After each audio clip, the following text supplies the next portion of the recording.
नमस्कार मित्रांनो, आपण क्लास 10चा सिमिलॅरिटी हा टॉपिक पाहतो. आपण आत्तापर्यंत प्रॅक्टिस सेट 1.2पर्यंतचा जो काही पार्ट आहे तो संपूर्ण पार्ट कंप्लीट केलेला आहे. आता आपण सिमिलर ट्रायंगल्स हा वाला पार्ट लक्षात घेणार आहोत. आत्तापर्यंत जे काही शिकवण्यात आले ते तुमच्या लक्षात आलं असेलच. इथून पुढे जो पार्ट आहे तो संपूर्णपणे सिमिलर आणि सिमिलॅरिटी या दोन गोष्टींशी निगडित आहे. तर सगळ्यात पहिल्यांदा सिमिलर कशाला म्हणतात? ओके, तर पहिल्यांदा आपण सिमिलर या शब्दाचा अर्थ पाहूया. सिमिलर, एक गोष्ट तुमच्या लक्षात आली असेल की सिमिलर हा शब्द जेव्हा तुम्ही ऐकतो त्यावेळेला तुम्हाला हा शब्द सेम या शब्दासारखा वाटतो, बरोबर आहे? सिमिलर हा शब्द आपल्याला सेम या शब्दासारखा वाटतो. मग मला सांगा, सेम कशाला म्हणतो आपण? सेम म्हणजे सारखे. सेम म्हणजे काय? सारखे. जेव्हा दोन गोष्टी सारख्या असतात, दोन गोष्टी कशा असतात? सारख्या असतात, पण एक्झॅक्ट सारख्या असल्या पाहिजेत. एक्झॅक्टली एकदम अतिशय तंतोतंत सारख्या असाव्यात अशी कंडिशन आहे. फक्त त्या दिसायला सारख्या असल्या तर त्यांना सिमिलर असं म्हटलं जातं. म्हणजे कसं? हे पहा, इथे तुम्हाला दोन ट्रायंगल्स दिसतात. ओके, आपण त्यांना नाव देऊया. ट्रायंगल ABC आणि ट्रायंगल MN आणि O. ठीक आहे. तर मला सांगा, तुम्ही ज्यावेळेला हे दोन ट्रायंगल बघता त्यावेळेला तुम्हाला असं जाणवतं का की हे दोन ट्रायंगल दिसायला सारखे आहेत? हे ट्रायंगल दिसायला कसे? सारखे. म्हणजे काय? बघा, त्यांचा जो वरचा अप्पर व्हर्टेक्स आहे A तो पण सेम आहे. B हा पहा, C पहा, N पहा. म्हणजे यांची जी व्हर्टेक्स आहेत आणि यांची जी साईज आहे ती कशी आहे? सारखी आहे. एक्झॅक्टली सारखी आहे का? नाही, पण कशी आहे? सारखी आहे. पण कशी आहे? सारखी आहे, बरोबर आहे. मग ज्या वेळेला असं सेम शेप असतात त्यावेळेला त्यांना काय म्हटलं जातं? सिमिलर. ओके, त्यावेळेला त्यांना काय म्हटलं जातं? सिमिलर. याचा आपण एक्झाम्पल घेऊया. विचार करा की आपलं जुनंच उदाहरण आपल्या झाडांचं. विचार करा की हे एक झाड आहे. ओके, हे एक झाड आहे आणि सेम यासारखंच हे दुसरं झाड आहे. हे काय? दुसरं झाड आहे. मला सांगा, आता मी या झाडाला छोटं बनवतो आहे. मला सांगा, तुम्हाला बघितल्याच्यानंतर इथे जाणवतं आहे का की ही जी दोन झाडं आहेत, ओके, आपण त्या झाडांना नाव देऊ, झाड A, झाड B. ओके, ही जी दोन झाडं आहेत ती दिसायला सारखी आहेत. ती दिसायला कशी आहेत? सारखी आहेत. पण ती एक्झॅक्टली सारखी आहेत का? म्हणजे एकदम तंतोतंत सारखी आहेत का? नाही, ती एक्झॅक्टली सारखी नाही आहेत. ज्यावेळेला ती फक्त सेम दिसतात. कशी दिसतात? सेम दिसतात. जेव्हा ती सेम दिसतात त्यावेळेला त्यांना सिमिलर असं म्हटलं जातं. त्यावेळेला त्यांच्यासाठी कोणता शब्द वापरला जातो? सिमिलर. ओके, त्यावेळेला त्यांच्यासाठी शब्द जो वापरला जातो तो असतो सिमिलर. मग अशा सिमिलर गोष्टी कोणकोणत्या आहेत? अशा सिमिलर गोष्टी कोणकोणत्या आहेत या सगळ्यांच्या बाबत आपण डिटेलमध्ये चर्चा केलेली आहे. कधी? आपल्या सिमिलॅरिटीच्या फर्स्ट लेक्चरमध्ये, बरोबर आहे. त्यामुळे मग आता आपण त्याच्यावर आणखी चर्चा नको करायला. आता पहा, सिमिलर ट्रायंगल्स. मग जेव्हा आपण सिमिलर ट्रायंगल्सचा विचार करतो त्यावेळेला आले हे ABC आणि MNO. जेव्हा कधीही तुम्ही अशा प्रकारे आकृती पाहाल पुस्तकामध्ये एक्सप्लेनेशनच्या वेळेला तुम्हाला प्रत्येक वेळेला अशाच आकृती दिसतील, ABC, MNO अशा प्रकारचे ट्रायंगल्स. पण एक गोष्ट तुम्ही नेहमी लक्षात ठेवायला हवी की जर तुम्हाला इथे असे दोन ट्रायंगल दाखवले, हा ट्रायंगल ABC आणि हा ट्रायंगल MNO, आणि मग मी तुम्हाला विचारलं की ABC आणि MNO हे दोन ट्रायंगल सारखे आहेत का? हे दोन ट्रायंगल सिमिलर आहेत का? तर तुमच्यापैकी भरपूर मुलं काय करतील? कन्फ्यूज होतील. ते विचार करतील की ABC तर असं डायरेक्ट उभा दिसतो आणि हा MNO आडवा दिसतो, मग हे दोन सिमिलर नसतील. पण ही गोष्ट तुम्ही कधीच अशा बाबतीत कन्फ्यूज होऊ नका. का? कारण मी तुम्हाला फर्स्ट लेक्चरमध्ये सांगितलं आहे की तुम्हाला मॅथमध्ये सगळ्यात महत्त्वाची गोष्ट काय? फिरवता आलं पाहिजे. सगळ्यात महत्त्वाचं काय? फिरवता आलं पाहिजे. मग तुम्ही ज्या वेळेला ह्या ABC या ट्रायंगलला फिरवाल, कसं फिरवाल? थोडंसं तिरकं कराल त्यावेळेला तुम्हाला हा शेप मिळेल ना, MNO आणि ABC दोन्हीही सिमिलर आहेत, सारखे आहेत. दोन्हीही कसे आहेत? सारखे आहेत, बरोबर आहे. फक्त फरक काय आहे? त्यांच्या आकारामध्ये. त्यांच्या आकारामध्ये काय आहे? फरक आहे. ओके, ही गोष्ट तुमच्या लक्षात आली. बघा आता मी तुम्हाला हा प्रश्न विचारतो, मला सांगा हे दोन ट्रायंगल सिमिलर आहेत की नाही. हे दोन ट्रायंगल सिमिलर आहेत की नाही, आपण त्यांना नाव देऊया NOP, याला नाव देऊया QR आणि S. मला सांगा NOP आणि QRS हे सारखे आहेत का. हो, फक्त केलं आहे काय, हा जो NOP ट्रायंगल आहे, कोणता ट्रायंगल NOP ट्रायंगल आहे, हा NOP ट्रायंगल असा या O पॉईंटपाशी ह्या O पॉईंटला वरती घेतलं आहे. बरोबर आहे, हा O पॉईंटला वरती घेतलं आहे, हा N पॉईंट इथे आला, P पॉईंट इथे आला. बरोबर आहे. अशा प्रकारे काय केलं आहे, अशा प्रकारे याला फक्त आणि फक्त या आकृतीला काय केलं आहे, रोटेट केलं आहे आणि ही आकृती बनलेली आहे. बरोबर आहे. मग हे दोन ट्रायंगल कसे आहेत, हे दोन ट्रायंगलसुद्धा सिमिलर आहेत. मग आता मला सांगा हे दोन ट्रायंगल सिमिलर आहेत का. हो, हे दोन ट्रायंगलसुद्धा सिमिलर आहेत, कारण याचा शेप आणि याचा शेप हे दोन्ही शेप कसे आहेत, सारखे दिसले पाहिजेत. मी तुम्हाला त्याची एक्झॅक्ट त्याची डेफिनेशन नाही सांगत आहे की सिमिलर कशाला म्हणतात, याची मी तुम्हाला व्याख्या नाही सांगत आहे. मी तुम्हाला हे सांगतो आहे की सिमिलर आहेत की नाहीत हे तुम्हाला तुमच्या डोळ्यांनी पाहून थोडंसं तरी लक्षात आलं पाहिजे. आता ही आकृती पहा, या आकृतीमध्ये तुम्हाला किती ट्रायंगल दिसतात. या आकृतीमध्ये तुम्हाला दोन ट्रायंगल्स दिसायला हवे, ट्रायंगल ABC. ओके, आणि त्याचबरोबर कोणता ट्रायंगल CMN. बरोबर आहे. मग मला सांगा ABC आणि CMN यांचा शेप जवळपास सारखा आहे. ओके, अँगल वगैरेचा आपण नंतर विचार करूया. यांचा शेप सारखा आहे म्हणजे हे दोन ट्रायंगलसुद्धा कसे आहेत, सिमिलर आहेत. त्यानंतर मला सांगा इथे तुम्हाला ट्रायंगल दिसतो आहे ABCD आणि E. मग मला सांगा इथे ट्रायंगल ABC आणि ट्रायंगल DBE हे दोन ट्रायंगल सिमिलर आहेत का. हो, तुम्ही सिमिलर म्हटल्या तुम्हाला तुमच्या डोळ्यांनी कळलं पाहिजे. तुम्ही त्या ज्या काही कंडिशन्स आहेत त्या कंडिशन आपण नंतर अप्लाय करू, पण अगोदर तुम्हाला त्या आकृत्या पाहून ओळखता आलं पाहिजे. जेव्हा तुम्हाला आकृत्या पाहून ओळखता येईल त्यावेळेला तुम्हाला ही जी फिगर दिसते अशा फिगर असो किंवा मग ह्या अशा ट्रायंगल्स असो. बरोबर आहे. इथे तुम्हाला ट्रायंगल दिसत आहेत ABCDE म्हणजे हा वाला ट्रायंगल, हा वाला ट्रायंगल. अशा प्रकारचे जे ट्रायंगल आहेत त्या ट्रायंगल्स मला बघून तुम्ही त्यांच्यावरून त्यांच्या ज्या काही आपल्याला पुढे प्रॉपर्टी लागतील, काय लागतील मी तुम्हाला सांगितलं नाही आहे, पण ते तुमच्या लक्षात यायला हवं. कशावरून, फक्त आणि फक्त शेपवरून. ठीक आहे, ते तुमच्या लक्षात येईल. ओके, आता आपण पाहूया सिमिलर म्हणजे काय हे आपण पाहिलं. आता नेमकं सिमिलर कसं दाखवतात हे एकदा पाहूया. ठीक आहे, बघा इथे ट्रायंगल आहे, कोणता ट्रायंगल आहे, ट्रायंगल ABC आणि ट्रायंगल MNO. ठीक आहे, पहा. मग जर आपल्याला म्हणायचं आहे की triangle ABC and triangle MNO are similar triangles, आपल्याला काय म्हणायचं आहे, ABC आणि MNO हे सिमिलर आहेत. तर आपण ते कसं म्हणणार, कशा रीतीने दाखवणार, तर त्यासाठी आपण अगोदर त्या ट्रायंगलची नावं लिहिणार. ट्रायंगल ABC, सिमिलरसाठी हे सिम्बॉल, ट्रायंगल MNO. ओके, हे जे मध्ये तुम्हाला जे सिम्बॉल दिसतं आहे या सिम्बॉलचा अर्थ काय आहे, सिमिलर. हे कशाचं सिम्बॉल आहे, सिमिलॅरिटीचं. दोन गोष्टी सिमिलर असतील तर हे दाखवण्यासाठी आपण जे सिम्बॉल वापरतो ते सिम्बॉल कोणतं आहे, हे वालं.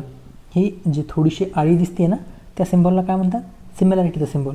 म्हणजे मी इथं म्हणू शकतो ना tree A similar to tree B. बरोबर आहे. झाड 1 झाड 2ला कसं आहे, सिमिलर आहे. पक्का, ही गोष्ट लक्षात आली. हे झालं सिमिलॅरिटीचं सिम्बॉल. मग आता सिमिलर या शब्दासोबतच आपल्याला नेहमी शब्द एक ऐकायला भेटतो, कॉन्ग्रुएंट. सिमिलर शब्दासोबतच आपल्याला कोणता शब्द ऐकायला भेटतो, कॉन्ग्रुएंट. हे E आहे. ओके, आता मला सांगा सिमिलर आणि कॉन्ग्रुएंटमध्ये नेमका फरक काय. ठीक आहे, परत एकदा आपण झाड काढूया, त्या झाडावरून तुम्हाला लक्षात यायला सोपं होईल. पहा, हे आपलं झाड,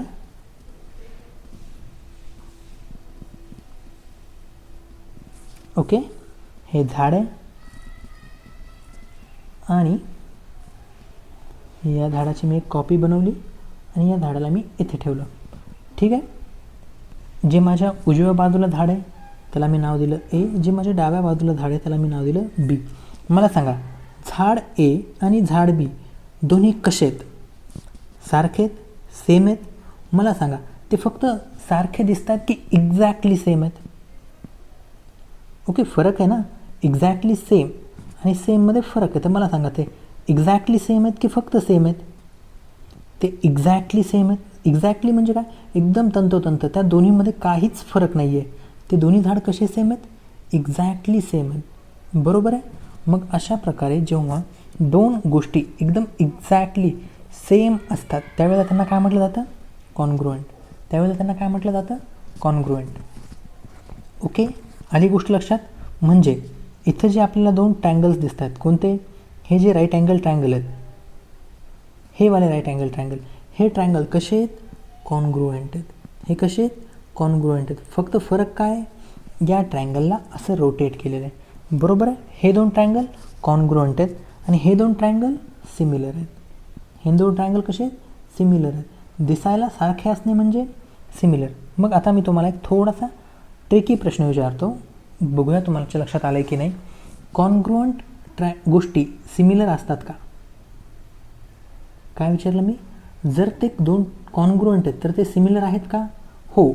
ही गोष्ट समजून घ्या, एकदा समजून घ्या. ते कॉन्ग्रुएंट आहेत म्हणजे ते सिमिलर असणारच. ते कॉन्ग्रुएंट आहेत म्हणजे ते कसे असणार? सिमिलर असणारच. कशामुळे? कारण कॉन्ग्रुएंट म्हणजे काय? Exactly same. कॉन्ग्रुएंट म्हणजे काय? Exactly same. आणि सिमिलर म्हणजे काय? फक्त सेम. पण मला सांगा, एक्झॅक्टली सेममध्ये सेम शब्द येतोच आहे ना? तर प्रत्येक कॉन्ग्रुएंट ऑब्जेक्ट्स किंवा ज्या काही वस्तू असतील त्या सिमिलर असतातच. ओके, ही गोष्ट तुमच्या लक्षात राहू द्या. ठीक आहे. आता जेव्हा मग आपण नेमकं सिमिलर कशाला म्हणायचं बघा. सिमिलॅरिटीसाठी दोन कंडिशन्स आहेत. पहिली, their corresponding sides are in the same proportion. आता प्रपोर्शन काय याच्याबद्दल मी तुम्हाला जास्त काही इन्फॉर्मेशन देणार नाही आहे, कारण आपण फर्स्ट व्हिडिओमध्ये रेशो आणि प्रपोर्शन काय असतं याच्याबद्दल मी तुम्हाला डिटेल सांगितलं आहे. आणि करस्पॉन्डिंग अँगल्स आर कॉन्ग्रुएंट. ठीक आहे. म्हणजे काय? इथं तुम्हाला ते सांगतं आहे की करस्पॉन्डिंग साईड्स, काय?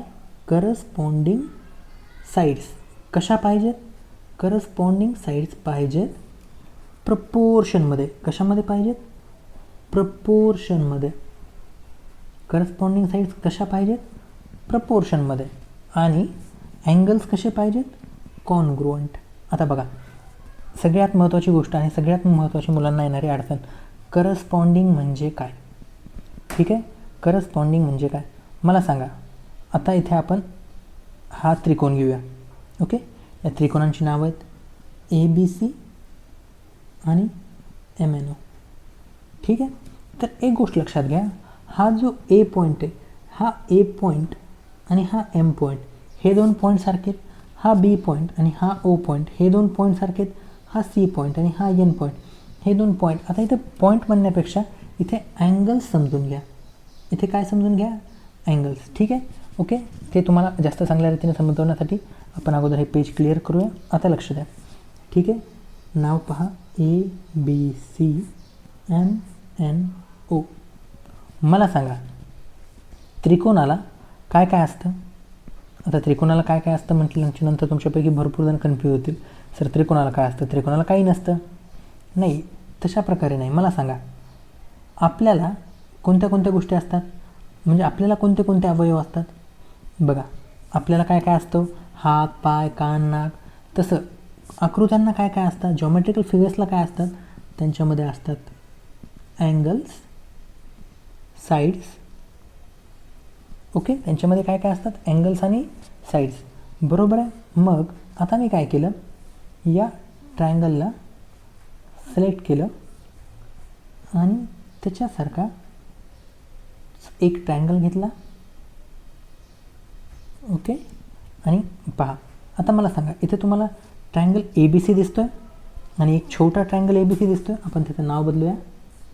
आपण त्याचं नाव ठेवूया MNO. आपण त्याचं नाव काय ठेवूया? MN आणि O. तर मला सांगा, तुम्हाला इथे जे हे दोन ट्रायंगल दिसत आहेत, ओके, ABC आणि MNO, यांच्यावरून तुम्ही एक गोष्ट सांगू शकता का? मला सांगा, ट्रायंगल ABC मधले अँगल्स कोणकोणते आहेत? अँगल A, अँगल B आणि अँगल C. मला सांगा, यांच्या साईड्स कोणकोणत्या आहेत? यांच्या साईड्स कोणकोणत्या आहेत पहा, तुमच्या लक्षात येत असेल तर याची साईड आहे ए बी, बी सी आणि ए सी. बरोबर आहे. कोणती कोणती? ए बी, त्यानंतर बी सी, त्यानंतर ए सी. बरोबर आहे. या 3 याच्या साईड झाल्या. त्यानंतर सेम अशा प्रकारे आपण ट्रायंगल एम एन ओमध्ये पण सांगू शकतो. मला सांगा, जो अँगल ए तेवढाच अँगल एम असला पाहिजे. काय सांगतो मी तुम्हाला? जेवढा अँगल ए तेवढाच अँगल काय पाहिजे? एम पाहिजे. जेवढा अँगल सी आहे तेवढा अँगल काय पाहिजे? ओ पाहिजे. जेवढा अँगल बी आहे तेवढा अँगल एन पाहिजे. ज्या वेळेला अशी कंडिशन असेल, ज्या वेळेला अशी कंडिशन असेल त्याच वेळेला आपण म्हणू शकतो की हे 2 ट्रायंगल कसे आहेत? सिमिलर आहेत. ओके. बघा, मी तुम्हाला त्यांच्यापासली ही नावं इरेज करून दाखवतो की प्रत्येक अँगल एकमेकांशी करस्पॉन्डिंग बाजूवरच, करस्पॉन्डिंग साईड्सवरच आणि करस्पॉन्डिंग व्हर्टेक्सवरच इक्वल मेजरचा आहे. कसं? पहा, ज्या वेळेला त्यांचे मेजरमेंट सारखे असतील अँगल्सचे त्यावेळेला 2 ट्रायंगल सिमिलर असतात, त्याशिवाय ते सिमिलर नसतात. कसं? पहा, आता बघा, दिसतंय तुम्हाला वरी त्यांच्या ज्या अँगल्स आहेत त्या अँगल्स कसे आहेत? एकदम एक्झॅक्टली एकमेकांना त्यांनी कव्हर केलं. आता इथे खाली पहा, बरोबर त्यांनी एकमेकांना एक्झॅक्टली कव्हर केलं. आता इकडे साईडला पहा, त्यांनी एकमेकांना एक्झॅक्टली कव्हर केलं. म्हणजे काय? त्यांची जी माप आहेत, त्यांची जी काय आहेत माप आहेत ती कशी आहेत? एक्झॅक्टली सेम आहेत. कशी आहेत? एक्झॅक्टली सेम आहेत. पण कधी? हा वाला जो अँगल आहे या अँगलवर मी याला ठेवलं त्याच वेळेला ते काय आहेत? एक्झॅक्टली सेम आहेत. ओके. आता पहा, आता मी काय केलं? याला सिलेक्ट केलं आणि याला मी असं घुमवलं. मला सांगा, जर मी आता याला सिलेक्ट केलं यावाल्या ट्रायंगलला आणि हा अँगल इथे ठेवण्याचा प्रयत्न केला, याला रोटेट करूया आणखी थोडं. ओके. हां, आता ते त्याच्या एकदम मिरर इमेज झाली. मला सांगा, हा अँगल मी इथे ठेवला तर याची माप सारखे बसतं आहे का? नाही. हा वरच्या अँगलला मी इथे ठेवलं तर याचं माप सारखं बसतं आहे का? नाही. या खालच्या साईडला नाही. मग काय?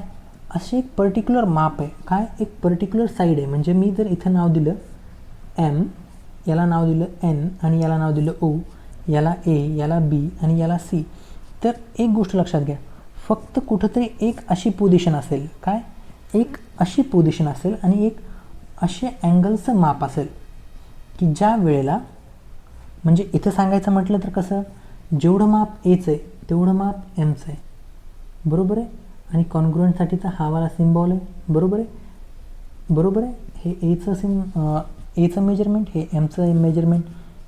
जेवढं बीचं मेजरमेंट असेल तेवढंच ओचं मेजरमेंट हवं.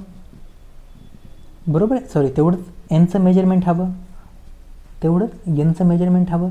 जेवढं सीचं मेजरमेंट आहे तेवढंच ओचं मेजरमेंट हवं. म्हणजे काय? काहीही म्हणण्यापेक्षा एका पर्टिक्युलर, ज्या वेळेला आपण व्हर्टेक्सचा विचार करू, काय, जेव्हा आपण एका पर्टिक्युलर व्हर्टेक्सचा विचार करू तेव्हाच त्यांची मापं कशी येतात? सारखे येतात. मी असं लिहू शकतो का? असं म्हणजे कसं? बघा, मी तुम्हाला हे इरेज करून दाखवतो. मी ए आणि एन हे 2 सारखे आहेत असं म्हणू शकतो का? नाही. मी बी आणि ओ सारखे आहेत असं म्हणू शकतो का? नाही. म्हणजे मी ए आणि एन सारखे म्हणू शकत नाही, ते चूक ठरेल. ए आणि ओ सारखे असंही म्हणू शकत नाही. बरोबर आहे. तेही चूक ठरेल. मग काय? त्यांच्या करस्पॉन्डिंग अँगल्ससोबत, म्हणजे काय? पहा इथे काय आपण कंडिशन शब्द वापरतो, लक्षात घ्या. Their corresponding angles are congruent. काय? त्यांचे करस्पॉन्डिंग अँगल्स काय आहेत? कॉन्ग्रुएंट. करस्पॉन्डिंग म्हणजे काय? असे अँगल, म्हणजे त्या 2 ट्रायंगलमधले असे अँगल्स की ज्यांच्यामुळे ते 2 सारखे आहेत. ओके. जे 2 सारखे आहेत त्यांना काय म्हणायचं? करस्पॉन्डिंग. त्याच्यासाठी ते, म्हणजे बघा इथल्या आकृतीवरून तुम्हाला जास्त लवकर लक्षात येईल. बघा, मला सांगा, हा जो वरचा अँगल आहे या वरच्या अँगल एवढाच हा अँगल असेल. हा जो उजव्या बाजूचा अँगल आहे हा अँगल आणि हा अँगल सारखा असेल आणि हा डाव्या बाजूचा अँगल आहे हा आणि हा अँगल सारखा असेल, बरोबर आहे. हे त्याचे काय झाले करस्पॉन्डिंग अँगल. इथे पहा, इथे पाहिल्याच्यानंतर तुमच्या आणखी लक्षात येईल. मला सांगा, हा जो अप्पर साईडचा अँगल आहे तो अँगल आणि हा वाला अँगल सारखा असेल, बरोबर आहे. हा जो खालच्या बाजूचा डाव्या बाजूचा अँगल आहे तो आणि इथला या सेकंड ट्रायंगलमधला हा अँगल सारखा असेल, हा आणि हा अँगल सारखा असेल. तर ह्या ज्या दोन अँगल्सच्या पेअर्स आहेत, तर या ज्या दोन अँगल्सच्या पेअर्स आहेत त्यांना म्हटलं जातं करस्पॉन्डिंग पेअर्स. त्यांना काय म्हटलं जातं करस्पॉन्डिंग पेअर्स. या कशाच्या करस्पॉन्डिंग पेअर झाल्या अँगल्सच्या. मला सांगा, इथे हा वाला आणि हा वाला या दोन करस्पॉन्डिंग अँगल्सची पेअर कॉन्ग्रुएंट पाहिजे, या दोन अँगलची करस्पॉन्डिंग अँगल्सची पेअर कॉन्ग्रुएंट पाहिजे आणि या दोन अँगल्सची पेअर कॉन्ग्रुएंट पाहिजे. त्यावेळेस आपण काय म्हणू शकू, हे दोन ट्रायंगल कसे आहेत सिमिलर आहेत. ओके, हे कशाबाबत झालं अँगल्सबाबत. आता सेम अशाच प्रकारे इथे पहा, इथे सुद्धा आपल्याला कलर बदलावा लागेल म्हणजे ते ब्लॅकमध्ये दिसेल. म्हणजे हा अँगल मोठ्या ट्रायंगलमध्ये पण आणि छोट्या ट्रायंगलमध्ये पण सारखा असेल. हा याच्याशी सारखा असू शकतो किंवा याच्याशी सारखा असू शकतो, बरोबर आहे. अशा प्रकारे दोन अँगल्सच्या पेअर्स पाहिजेत. दोन अँगल्सच्या काय पाहिजेत पेअर्स पाहिजेत. आणि त्या दोन अँगलच्या पेअर्सवरून आपण सांगू शकतो की तो ट्रायंगल दोन सिमिलर आहेत किंवा नाही. ओके, आली ही गोष्ट प्रत्येकाच्या लक्षात.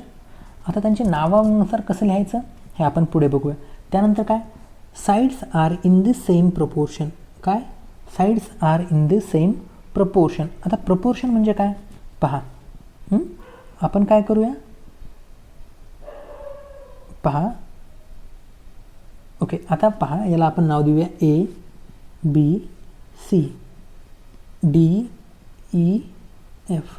तर पहिल्यांदा हे ए आणि डी सारखे म्हणून ए, हे बी आणि ई सारखे म्हणून बी सी. पहा, हे बी आणि सी.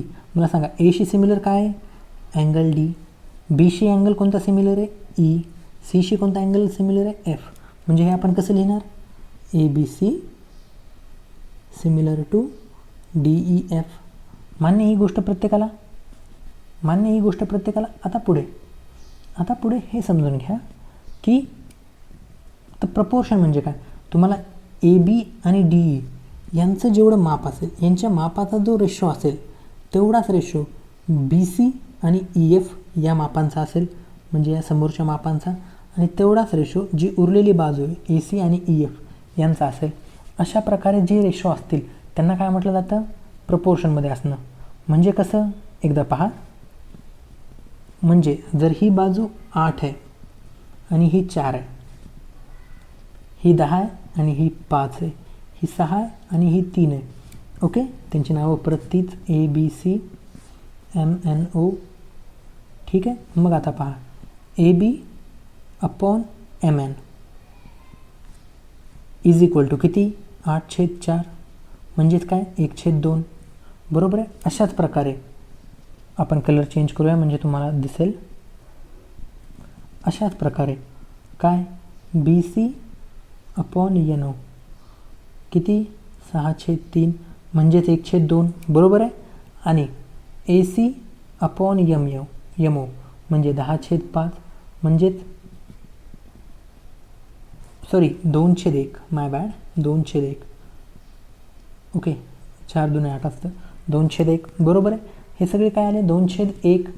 म्हणजे काय हे सगळ्यांचे जे रेशो आहेत हे कसे येणार सगळ्या बाजूंचे रेशो सारखे येणार. बरोबर आहे. पण ए बी अपॉन एम एनच घ्यायला हवं, बी सी अपॉन एन ओच घ्यायला हवं आणि A C upon M ouch घ्यायला हवं. जर आपण ए बी अपॉन एन ओ घेतलं तर ते प्रपोर्शनमध्ये येईल का नाही. तर याला म्हणतात करस्पॉन्डिंग साईड्स आणि करस्पॉन्डिंग अँगल्स. करस्पॉन्डिंग साईड्स कशा हव्यात प्रपोर्शनमध्ये, करस्पॉन्डिंग साईड्स कशा हव्यात प्रपोर्शनमध्ये, आणि करस्पॉन्डिंग साईड्स हव्यात प्रपोर्शनमध्ये आणि अँगल्स हवेत कॉन्ग्रुएंट. बरोबर आहे. अशा प्रकारे सिमिलॅरिटी ऑफ ट्रायंगल्स, जे गिव्हन दोन ट्रायंगल्स सिमिलर आहेत की नाही हे ठरवलं जातं. आपण नेक्स्ट लेक्चरमध्ये test of similarity of triangles शिकणार आहेत. फक्त 3 टेस्ट आहेत. आपल्याला त्यांचा प्रूफ वगैरे काहीही नाही बघायचं आहे, आपल्याला फक्त त्यांचा अर्थ पाहायचा आहे. आणि त्याच्यानंतर प्रॉपर्टीज ऑफ सिमिलर ट्रायंगल्स पाहिल्याच्यानंतर आपण जे सॉल्व एक्झाम्पल आहेत ते सोडवायला स्टार्ट करणार आहेत. Okay, thanks for watching. जर तुम्हाला काही अडचणी किंवा समस्या असतील तर प्लीज कमेंट बॉक्समध्ये सांगा, मी त्या सॉल्व करण्याचा प्रयत्न करेल. Okay, thanks for watching.